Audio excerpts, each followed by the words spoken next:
Hello everyone, আসসালামু আলাইকুম। আজকে আমি তোমাদের লইট্টা শুটকির ভর্তা করে দেখাবো।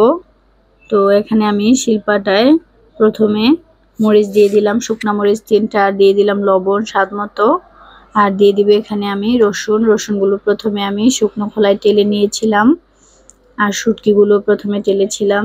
জাস্ট ভিডিওটা বড় হয়ে যাবে, এই জন্য ফুল ভিডিও দেখালাম না। তো এখন আমি শুটকিগুলো পরিষ্কার করে ধুয়ে তারপর পাটায় দিয়ে দিচ্ছি। এখন আমি বেটে নিব। তো এই ভর্তাটা কিন্তু খেতে ভীষণ মজার হয়। শুটকির ভর্তা গরম ভাতের সাথে এবং খুদে ভাতের সাথে ভীষণ ভালো লাগে খেতে। তো এখন আমি একটু আবারও এটাকে আরেকটা বাটা দিয়ে নিব।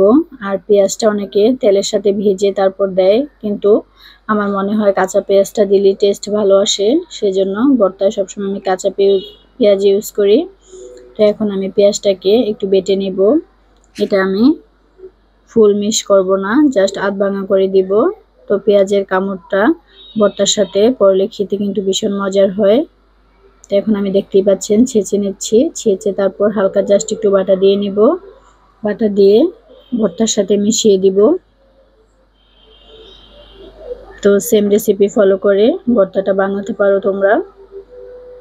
তো এখন আবারও আমি আরেকটু মিশিয়ে নিলাম। ভর্তা প্রেমীরা অবশ্যই ভর্তার ভিডিও সবসময় দেখে।